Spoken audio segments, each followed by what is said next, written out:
Irmãos queridos, vamos abrir a palavra de Deus então, no Evangelho de Jesus Cristo, conforme o relato do evangelista João, no capítulo 1, verso 29.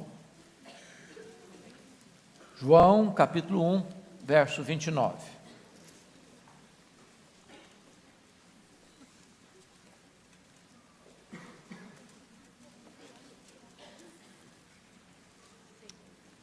Está escrito o seguinte: no dia seguinte, viu João a Jesus que vinha para ele e disse: Eis o Cordeiro de Deus que tira o pecado do mundo. Toda a igreja comigo. No dia seguinte, viu João a Jesus que vinha para ele e disse: Eis o Cordeiro de Deus que tira o pecado do mundo. Amém. Amados, esta não é uma verdade lateral do cristianismo. Esta não é uma verdade secundária da fé cristã.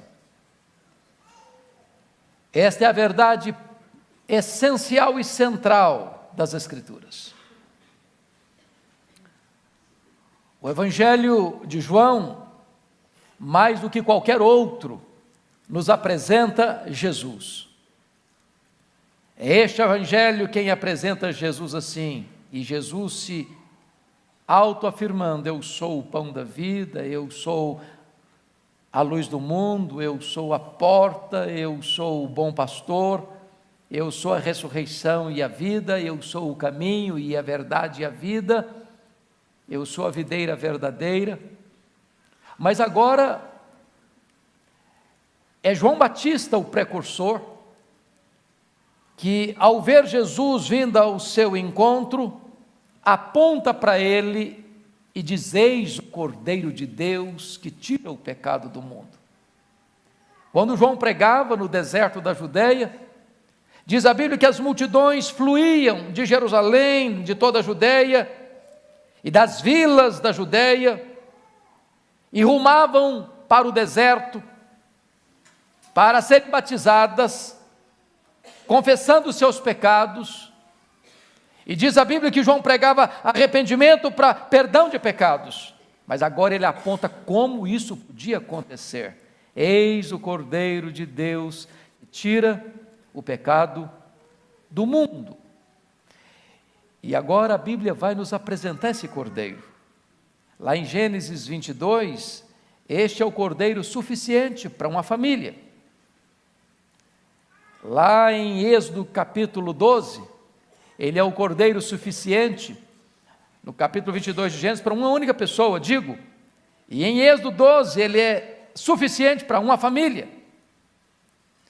Lá em Isaías 53, ele é suficiente para uma nação inteira. Mas agora, em João 1,29, ele é suficiente para o mundo inteiro. E quando você encerra o livro de Apocalipse, o livro da consumação, o Cordeiro é apresentado, e ao ser apresentado como o Cordeiro que venceu a morte e ressuscitou, e está vivo, e está no trono, e tem o livro da história em suas mãos, todo o universo, todo o cosmos o adora. Digno é aquele que está sentado no trono e o Cordeiro, de receber a honra e a glória e o domínio pelos séculos dos séculos.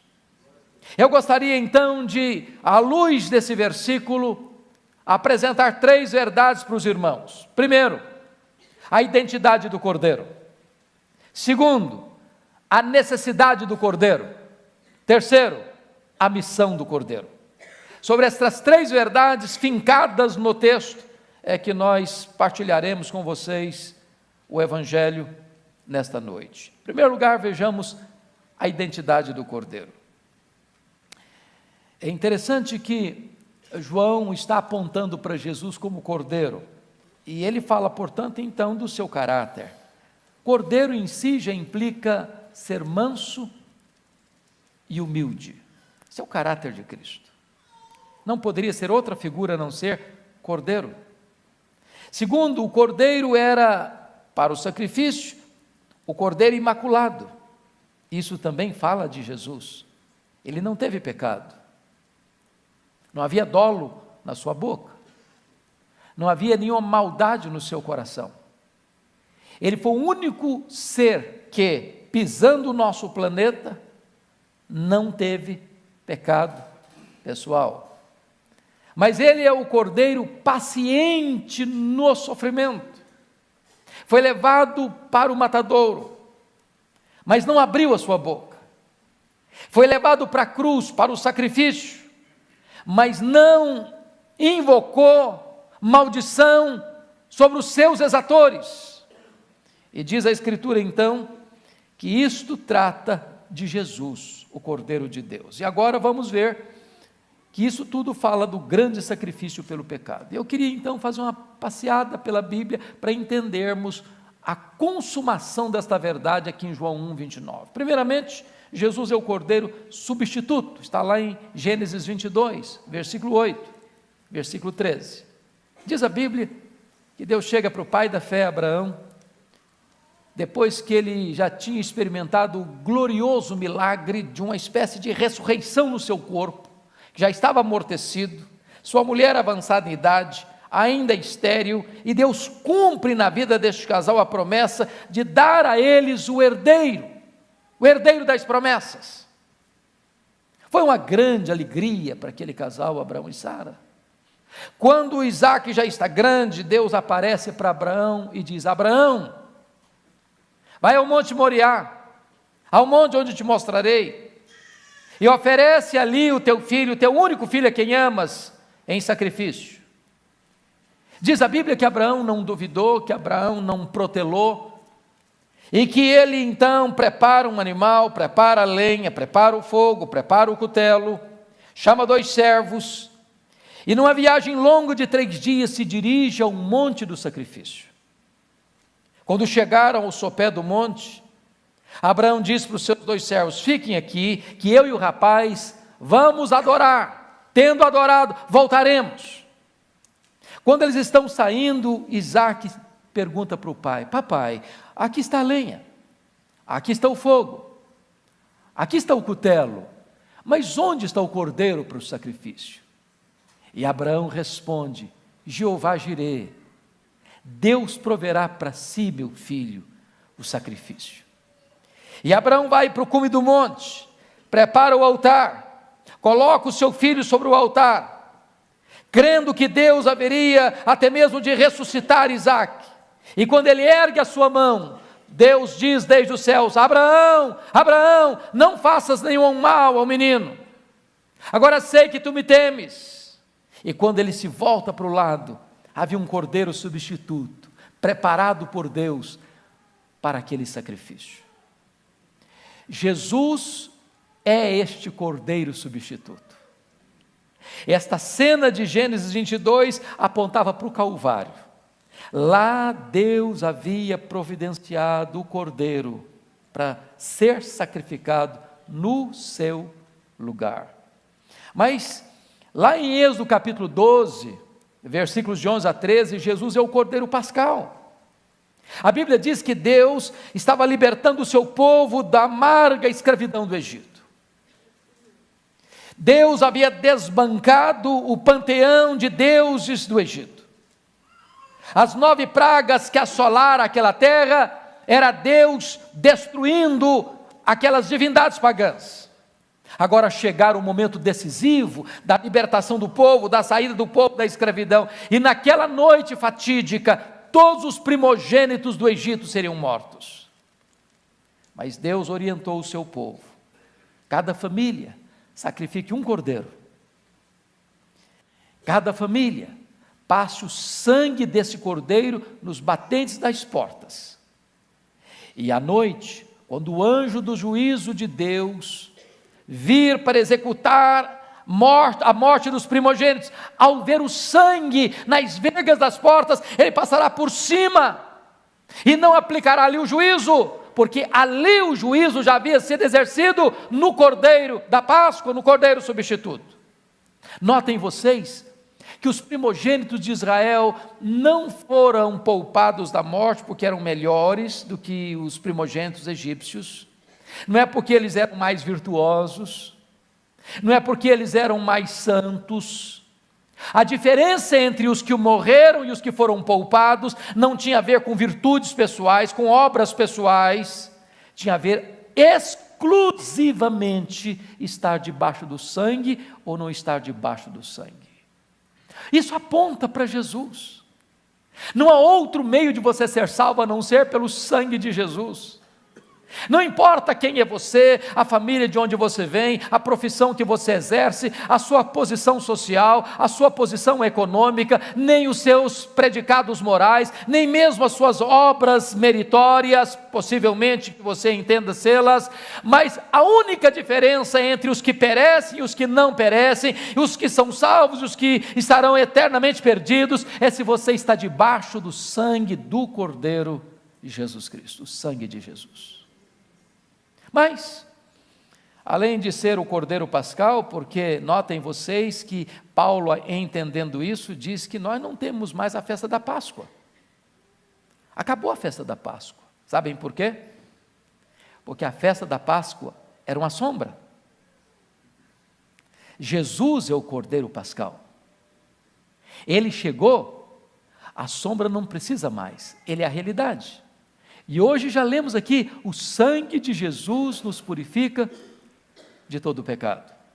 Mas em terceiro lugar, irmãos, lá em Levíticos 16, 8 a 10, Jesus é o cordeiro emissário. Havia 2 bodes, 2 cordeiros. Um era escolhido para ser sacrificado, o outro era escolhido para o sacerdote confessar os pecados do povo sobre a sua cabeça. E ao confessar os pecados do povo sobre a cabeça daquele bode, ou daquele cordeiro, ele era expulso e levado para fora do arraial, representando que Jesus Cristo não apenas morreu por nós, mas ele arranca de nós, tira de nós, afasta de nós a culpa do pecado. Quantas pessoas esmagadas pela culpa, quantas pessoas doentes pela culpa, quantas pessoas entupindo suas veias de drogas porque estão esmagados debaixo da culpa, quantas pessoas que estão atormentadas, flertando com a morte e até mesmo cometendo suicídio por causa da culpa. Pois eu quero dizer para você que veio aqui hoje, que talvez esteja acorrentado pela culpa, atormentado pela culpa, adoecido pela culpa, esmagado pela culpa, que Jesus Cristo é o único que pode arrancar de você, tirar de você e levar embora de você a sua culpa. Ele é o Cordeiro emissário. Quarto lugar, diz lá em Números capítulo 28, versículo 4, que Jesus é o cordeiro do sacrifício diário. Diz a Bíblia que todo dia, um cordeiro tinha que ser sacrificado, um de manhã e outra tarde, um de manhã e outra tarde, um de manhã e outra tarde, todos os dias, sem exceção, nos dias de prosperidade, nos dias de adversidade, nos dias de paz e nos dias de guerra. Não havia qualquer exceção para a matança desse cordeiro, um de manhã e outra tarde. E o que significa isso? Significa que Jesus Cristo é o Cordeiro de Deus, que trata com o seu pecado, todo dia, todo dia, todo dia. Ontem você pecou, e você confessou a Deus o seu pecado, e Ele perdoou você, e Ele limpou você, e Ele lavou você. E aí você diz, meu Deus, mas eu pequei de novo, eu caí outra vez, eu transgredi novamente, meu coração está doído outra vez, a minha consciência está pesada de novo, a minha alma está atribulada de novo, pois o Cordeiro de Deus é aquele que tira o seu pecado ontem, tirou ontem, tira hoje, vai tirar amanhã, e sempre, e sempre, e sempre, Ele pode lavar você, Ele pode limpar você, Ele pode purificar você, Ele pode dar um novo recomeço para a sua vida. Louvado seja Deus! Porque temos provisão diária para o nosso pecado. Notem vocês, que o verbo está no presente, eis o Cordeiro de Deus, que tirou o pecado do mundo, que tirará o pecado do mundo, não eis o Cordeiro de Deus, que tira o pecado do mundo, tirou ontem, tira hoje, vai tirar amanhã, todo dia é o Cordeiro de Deus que tira o pecado do mundo. Mas mais do que isso, irmãos, quinto lugar, Jesus é o Cordeiro substituto que foi imolado pelo nosso pecado, está lá em Isaías 53:7. Sabe o que aconteceu de glorioso?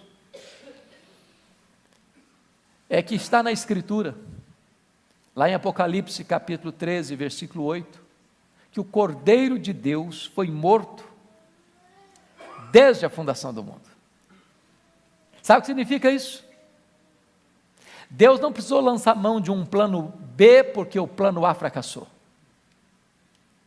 Deus não foi pego de surpresa com a queda dos nossos pais.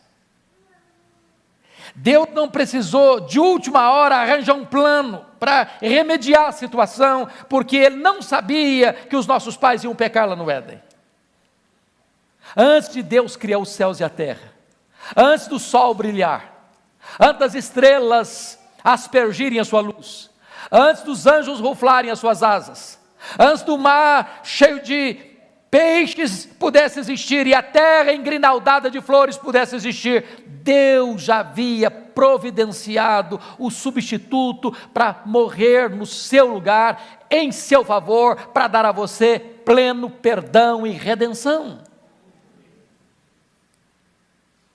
E agora diz a Bíblia que Deus lançou sobre ele a iniquidade de todos nós. Quando ele estava naquela cruz, Deus transferiu suas mazelas, suas maldades, sua impureza, seu orgulho, sua vaidade, sua maledicência, toda a sujeira do seu pecado. A Bíblia diz que Deus lançou sobre ele a iniquidade de todos nós. Naquele momento ele foi feito pecado por nós. Naquele momento ele foi feito maldição por nós. Naquele momento não havia beleza nele. Naquele momento o próprio sol escondeu o rosto dele. Naquele momento o Pai não pôde ampará-lo, porque ali ele estava no nosso lugar, levando sobre si a nossa culpa, o nosso pecado. E diz a Escritura que o Pai precisou desampará-lo,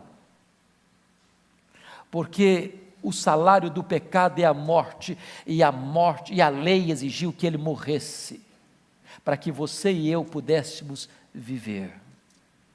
Como Cordeiro de Deus, ele carregou sobre o seu corpo no madeiro o seu, o meu e o nosso pecado. Ele foi imolado pelo nosso pecado. Mas, amados irmãos, notem vocês que Isaías 53 nos mostra uma sexta verdade sobre o Cordeiro.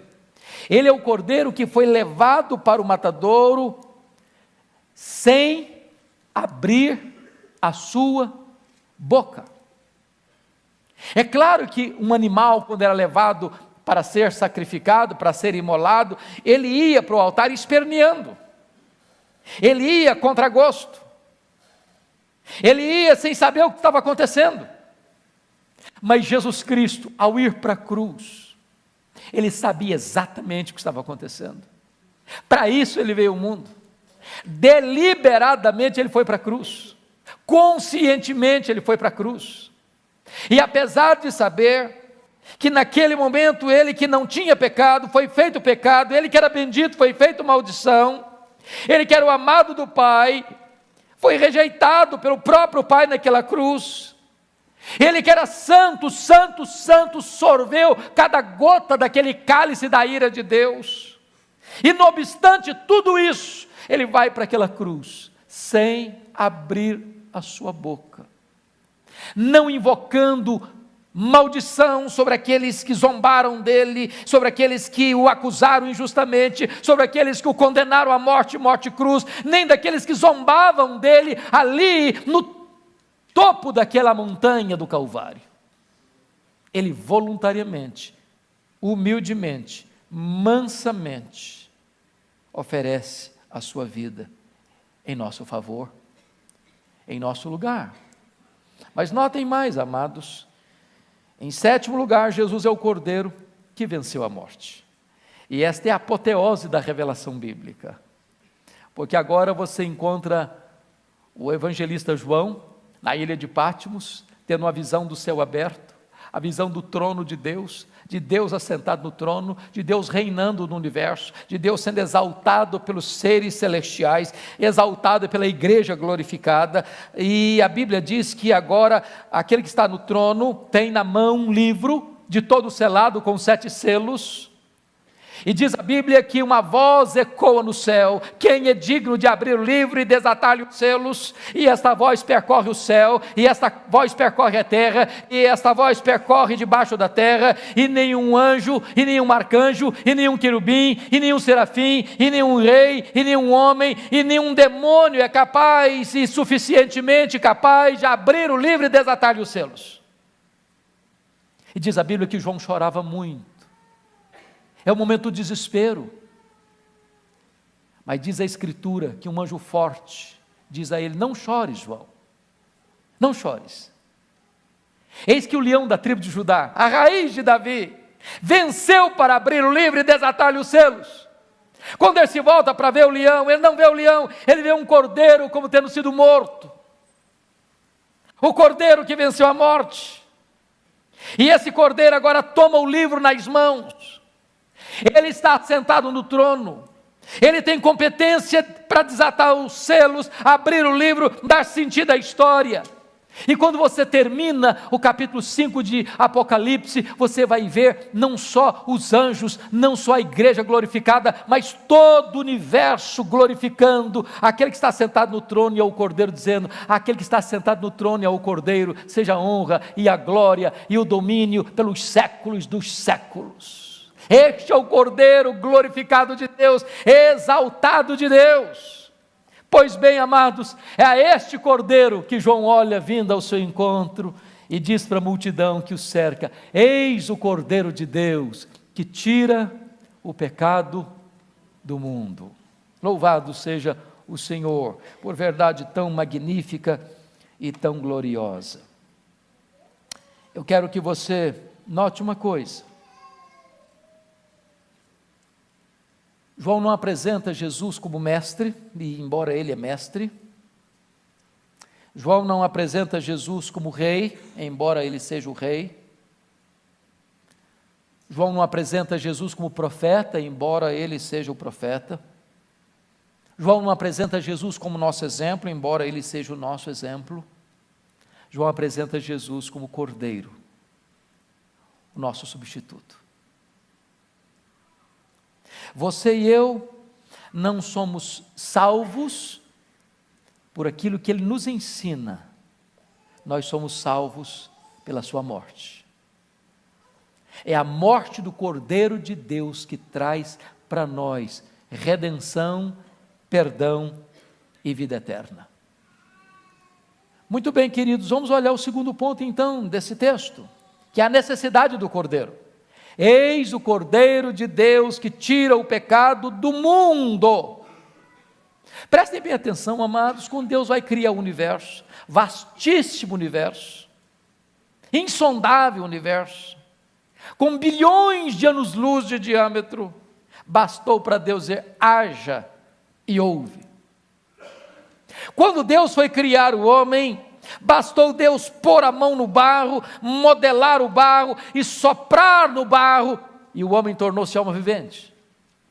Mas quando Deus foi salvar você, redimir você do poder do pecado, da culpa do pecado, não houve outro meio mais suave para Deus, a não ser enviar o seu filho, o seu único filho, para morrer em nosso lugar, em nosso favor. Logo, é importante entender que a obra da redenção é muito maior do que a obra da criação. A obra da redenção é muito mais cara para Deus do que a obra da criação. Este foi o preço pago pela sua, pela minha, pela nossa redenção. E se você parar para perceber, a Bíblia é clara em nos dizer: Cristo morreu pelos nossos pecados, segundo as Escrituras. Ele não morreu porque ele sucumbiu ao poder de Roma. Ele não morreu porque foi vítima da orquestração do sinédrio judaico. Ele não morreu porque Judas o traiu, vendendo-o por 30 moedas de prata. Ele não morreu porque seus discípulos se acovardaram e não o defenderam na hora da sua prisão. Ele não morreu porque o sinédrio contratou testemunhas falsas para acusá-lo. Ele não morreu porque o sinédrio o acusa de conspiração contra Deus e contra César, blasfêmia e sedição. Ele não morreu porque Pôncio Pilatos o sentenciou à morte, morte de cruz. Embora tudo isso seja verdade histórica, diz a Bíblia que a verdade teológica é que ele morreu pelos nossos pecados, segundo as Escrituras. Se houvesse um outro meio mais suave para você ser salvo, certamente Deus lançaria a mão dele. Então é preciso dizer para você que o que levou Jesus a chorar, a sangrar, a morrer, foi o seu pecado, o meu pecado, o nosso pecado. Isso implica dizer, meus irmãos, em primeiro lugar, que o pecado é maligníssimo em sua essência. O pecado é rebelião contra Deus.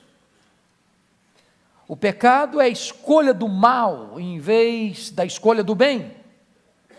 O pecado é a perversão dos desejos, a escravidão da vontade, a escuridão da mente, a corrupção do coração. O pecado é a parede que faz separação entre você e Deus. O pecado, às vezes, parece para você uma prisão, outras vezes o pecado parece para você um hospício, mas às vezes o pecado é para você um banquete, onde você se refestela nele, mas o pecado é maligníssimo. É o pecado que cobriu o homem de vergonha. É o pecado que matou a sua inocência, destruiu a sua amizade com Deus. É o pecado que enfraqueceu e adoeceu o seu corpo. É o pecado que escravizou a sua alma. É o pecado que atormenta a sua vida com flagelos. O pecado é o pior dos males. Pior do que a doença, pior do que a pobreza. O pecado é pior do que a morte. O pecado é pior do que o inferno. O pecado destrói. O pecado engana, o pecado seduz, o pecado mata. Daí a necessidade do Cordeiro, porque você não tem forças para vencer o pecado. A igreja não tem poder para libertar você do pecado. Nenhuma terapia emocional, psicológica é capaz de trazer libertação para você do seu pecado. Nenhuma introspecção é capaz de lidar eficazmente com o seu pecado. Nenhuma confissão positiva liberta você do seu pecado. É apenas o sangue de Jesus que limpa você de todo o pecado. É só o Cordeiro de Deus que tira de você a culpa do pecado. É só o sangue de Jesus que liberta você do poder do pecado. Você que veio aqui hoje talvez prisioneiro do pecado, prisioneiro do vício, prisioneiro de manias, prisioneiro de taras, prisioneiro de tantas coisas que colocam você num cipoal de morte, numa prisão, numa masmorra, num lugar insalubre, num lugar escuro. Eu quero dizer para você que a esperança para você, a salvação para você, a perdão para você, a redenção para você, a vida nova para você, no sangue do Cordeiro de Deus. Mas notem mais, irmãos, o pecado não é apenas maligníssimo em sua essência, o pecado é também enganoso em suas ofertas.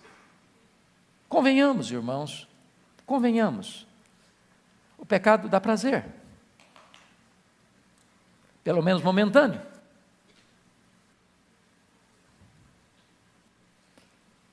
É só você sair pelas ruas de São Paulo, e você vai ver, nos happy hours da vida, muita gente rasgando a cara em ruidosas gargalhadas. Gole após outro gole,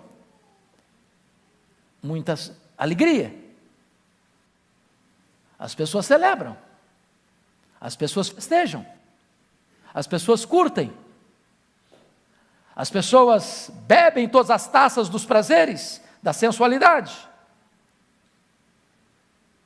Parece que o pecado é tão vantajoso, parece que o pecado é tão saboroso, parece que o pecado é tão prazeroso, mas o pecado é uma fraude, o pecado é uma mentira, o pecado é uma isca. Embora apetitosa, o que está por trás dele é o anzol da morte. Ele cobra um preço caríssimo. Ele dá para você uma noite de prazer e uma vida de tormento. Ele dá para você algumas gargalhadas e depois gemidos na alma. Ele dá para você algumas aventuras e depois arrebenta você, destrói você e pisa na sua vida. Ele diz para você: venha, curta, usufrua, não se reprima, e depois prende você numa jaula. Ele promete para você liberdade e depois escraviza você. Ele promete felicidade para você e depois destrói você pela culpa e pelo medo. Ele promete vida para você e depois mata você. O pecado é um engodo, é uma mentira, é uma farsa. É uma farsa. Mas em terceiro lugar, queridos, o pecado é desastroso em seus efeitos. Sabem por quê? O pecado vai ter 3 efeitos na sua vida. Ele vai afastar você de Deus, ele vai afastar você do próximo, e vai afastar você de você mesmo. Foi isso que nós lemos aqui na primeira carta de João. A pior coisa que acontece, irmãos, é que quando você está na prática do pecado, você não consegue ter comunhão com Deus. Impossível. Deus é luz. E se eu estou me dirigindo a alguém que é crente, que é salvo, você sabe disso. Quando você peca contra o seu Deus, o que acontece? Uma angústia, uma dor, uma tristeza, um desconforto, uma agonia terrível. Por quê? Porque a sua conexão com Deus foi o quê? Interrompida. E Deus é a fonte da vida. E você pode estar no meio de uma multidão, você não está bem. Você pode estar comendo os manjares mais deliciosos desta terra e você não está bem. E você pode estar vestido com a roupa mais bonita e você não está bem. Você pode fazer o que você quiser fazer de encantador na vida e você não está bem, porque a sua comunhão com Deus foi o quê? Interrompida. A Bíblia diz que os nossos pecados fazem separação entre nós e o nosso Deus. Deus é a fonte da vida. Não adianta você driblar a sua consciência, não adianta você dizer, não, mas eu não fiz isso, ou você se acostumar em fazer isso, ou você dizer, não, isso aqui não tem problema, todo mundo faz. A Bíblia diz que o nosso pecado faz separação entre nós e Deus, e se você não está em comunhão com Deus, a sua vida não está no lugar onde devia estar. Mas eu não posso estar em pecado e tendo comunhão com meu irmão. O pecado entrave nas nossas relações. O pecado levanta muros em vez de construir pontes. O marido não pode estar bem se ele agride a esposa não pode estar bem se agride o marido, os pais não podem estar bem se machucam os filhos não podem estar bem se desobedecem os pais, você não pode estar bem com seu irmão se você está no coração nutrindo sentimentos de hostilidade contra ele ou falando mal dele. Portanto, o pecado faz separação entre nós e o nosso próximo. Mas pior, o pecado leva você a uma autodestruição. O pecado mina você por dentro. O pecado, se agasalhado no coração, vai levar você à hipocrisia, a fingir que está bem quando não está bem. Por isso, irmãos, o pecado é tão terrível nos seus efeitos. Ele, na verdade, é o próprio combustível do inferno. E a Bíblia nos ensina a ter um tratamento radical com ele. E Jesus Cristo diz o seguinte: se o teu olho te faz tropeçar, arranca-o.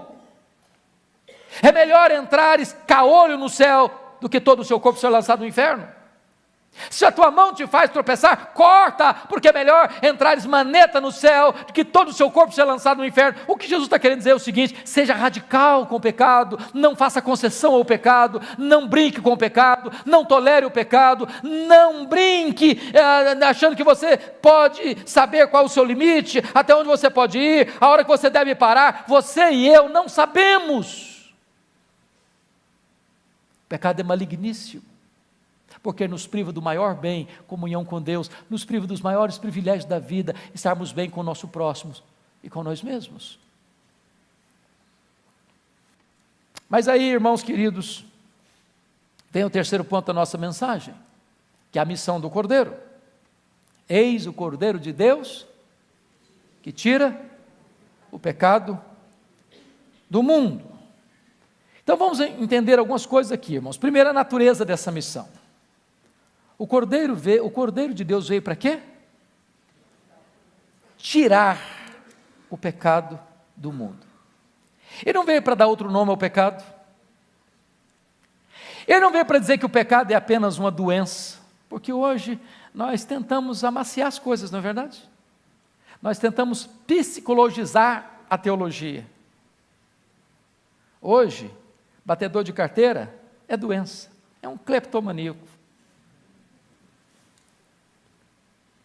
É preciso de cura, não de arrependimento. A pessoa que tem um problema de ordem, de desvio na conduta sexual, não, ele é doente, não é pecado. Não é pecado, ele é uma vítima.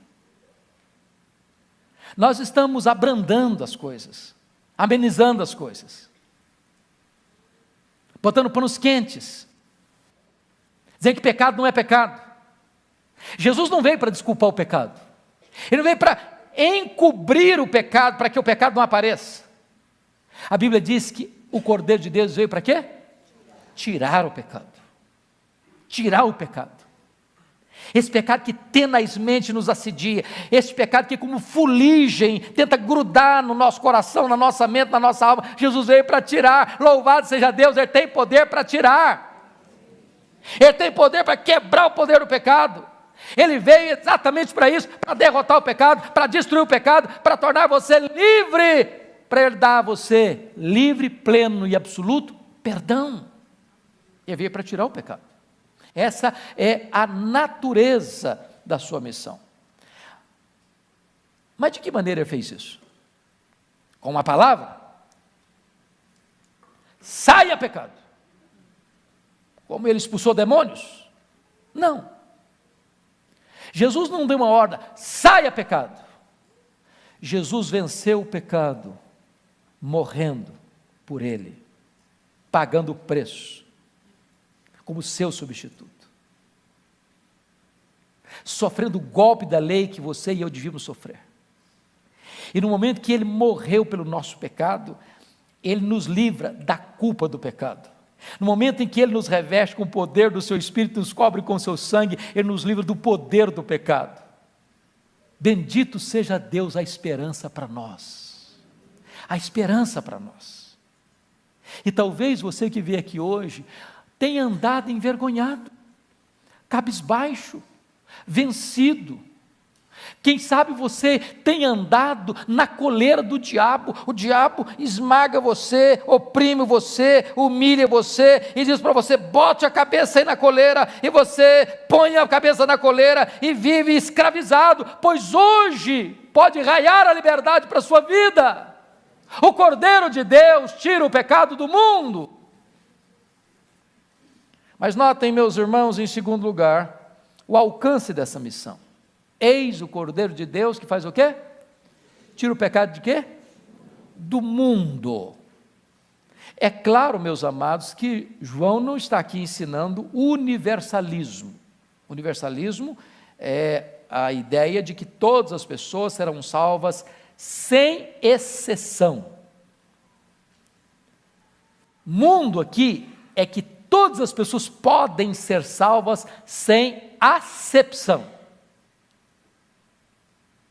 Mundo aqui é que todos aqueles que procedem de toda tribo, raça, povo, língua e nação, todos aqueles que colocarem a sua confiança em Jesus, não importa se do Brasil, se na América, se na Europa, se na Ásia, se na África, se na Oceania, não importa a cor da sua pele, não importa o nome da sua família, não importa se você é religioso ou não, se você pôr sua confiança em Jesus, você pode ter a certeza, o Cordeiro de Deus tira o seu pecado. Tira o seu pecado. Mas, prestem bem atenção, e eu termino aqui, a eficácia da missão. Eis o Cordeiro de Deus que tira, e já dissemos isso e vamos repetir agora, o tempo do verbo, no grego aqui, é mais forte do que na língua portuguesa, porque está aqui esse verbo tira, no presente contínuo, na língua grega, que significa o seguinte, tira e continua tirando, tira e continua tirando, tirou ontem, tira hoje, vai tirar amanhã. Em outras palavras, o sacrifício que Jesus realizou na cruz é tão poderoso hoje, dia 11 de março de 2018, como foi no dia que ele morreu na cruz. O sacrifício de Cristo agora não é menos eficaz do que lá no dia que ele morreu naquela cruz. O Cordeiro de Deus continua tirando o pecado do mundo. E hoje, talvez, tanta gente que veio aqui, prisioneira, atormentada, esmagada pela culpa, pode sair daqui livre, liberta, perdoada, restaurada, pelo Cordeiro de Deus que tira o pecado do mundo. Mas eu concluo com duas implicações práticas. Primeira implicação prática: se Cristo é o Cordeiro de Deus que tira o pecado do mundo, e Ele é, devemos ir a Ele ou pereceremos. Não tem outra saída, não tem outra opção, não tem outra porta, não tem outro caminho, não tem outro meio de salvação. Ou você vem a Ele, ou você perece. Ou você busca nele refúgio, ou não há esperança para a sua vida.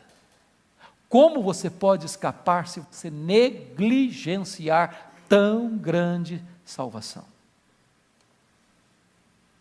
Segunda implicação prática: se Jesus é o Cordeiro de Deus, e Ele é, precisamos ir e anunciar isso ao mundo. Porque não há outra esperança para o mundo a não ser Jesus, o Cordeiro de Deus.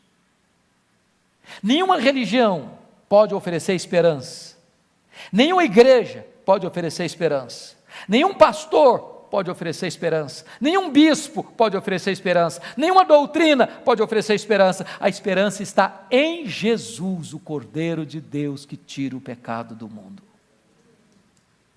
Isso implica que você e eu, que encontramos o Cordeiro, precisamos fazer o que João Batista fez: apresentar o Cordeiro para as outras pessoas. Isso implica que você e eu devemos olhar as pessoas à nossa volta e dizer o seguinte: olha para Jesus, Ele é o Cordeiro de Deus que tira o pecado do mundo.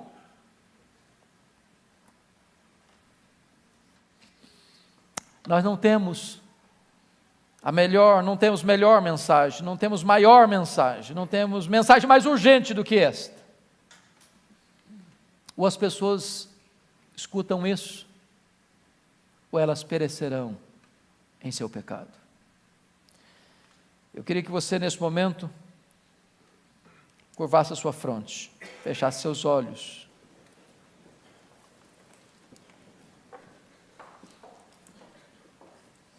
As pessoas não precisam perecer nos seus pecados, nem ficar atormentadas pela sua culpa. Deus providenciou um meio eficaz para que você receba perdão e redenção. E eu hoje quero fazer a você um apelo, em 2 aspectos.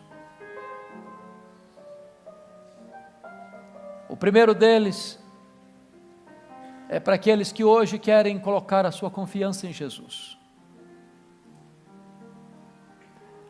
Reconhecer que Jesus morreu em seu lugar, em seu favor, para dar a você a vida eterna. Eu não estou perguntando se você é crente, ou se você é filho de crente, ou se você é membro da igreja, ou se você frequenta a igreja, ou se você tem muitos anos de membro de igreja. Eu não estou lhe fazendo essa pergunta. É se hoje você tem plena consciência de que o sangue de Jesus já lavou você, já purificou você. Você já foi reconciliado com Deus. Não tem mais culpa, não tem mais medo, não tem mais separação. Você hoje tem plena garantia e certeza da vida eterna. Se hoje você entrou aqui e de todo o seu coração você quer olhar para Jesus como Cordeiro de Deus que tira o pecado do mundo e encontrar nele alívio, perdão, redenção, restauração, libertação, eu quero orar em seu favor. Eu vou fazer esta primeira oração, e se você no seu coração deseja isso, ore comigo, dizendo assim: ó Deus, eu glorifico o teu nome, porque eu ouvi a tua palavra, palavra viva, palavra poderosa, e eu reconheço agora que Jesus Cristo é o Cordeiro que veio ao mundo, para que eu pudesse ter perdão, redenção, salvação, vida eterna. Eu reconheço que Ele morreu no meu lugar, em meu favor, e eu te peço agora, Senhor, tira o meu pecado, quebra as algemas do meu pecado, livra-me do poder do pecado, da culpa do pecado, e me dê agora, Senhor, o perdão, o pleno perdão, a alegria da salvação, a alegria da vida eterna, em nome de Jesus. Enquanto a igreja ora, se alguém fez esta oração comigo, eu queria que você, onde você estivesse, aí na galeria ou embaixo, manifestasse, levantando uma das suas mãos. Bendito seja Deus, bendito seja Deus, bendito seja Deus, bendito seja Deus. Mais alguém? Bendito seja Deus, bendito seja Deus. Na galeria, alguém? Bendito seja Deus, bendito seja Deus, bendito seja Deus. Louvado seja o Senhor, louvado seja o Senhor. Pode abaixar sua mão. Eu quero fazer um segundo desafio. Você é crente, filho de Deus, mas você resvalou os pés, você pecou contra Deus, e não há quem não peque, e você está tão desconfortável, uma inquietação na sua mente, na sua alma, a culpa esmagando você, e hoje você quer voltar para os braços do Salvador, voltar ao primeiro amor, voltar a ter brilho nos olhos, voltar àquela comunhão gostosa que você já teve antes, a ter um coração cheio de alegria, exultante de prazer na presença de Deus. E você hoje, reconhecendo que Jesus é o Cordeiro de Deus que tira o pecado do mundo, quer ser lavado, quer ser purificado, quer ser restaurado, quer voltar a esta comunhão deliciosa com Deus, com a igreja, com a sua família, com você mesmo, e quer que a igreja ore por você, que nós coloquemos a sua causa diante de Deus. Se você anseia por isso, enquanto a igreja está em oração, levante uma das suas mãos, eu quero orar por você também por esta causa. Louvado seja o Senhor, louvado seja o Senhor, louvado seja o Senhor, louvado seja o Senhor, louvado seja Deus, louvado seja Deus, louvado seja Deus. Mais alguém? Louvado seja Deus. Na galeria alguém? Louvado seja Deus, louvado seja Deus, louvado seja Deus. Nós vamos ficar em pé, queridos, toda a igreja, e vamos louvar ao nosso grande Deus, Deus de toda graça, Deus que é rico em perdoar, Deus que tem prazer na misericórdia, Deus que nos amou e enviou o seu Filho como Cordeiro que tira o pecado do mundo. Ah, Senhor, bendito é o teu nome, bendito é o teu nome, porque nesta noite tu nos dás a alegria de ver a operação graciosa e eficaz do Espírito Santo neste lugar.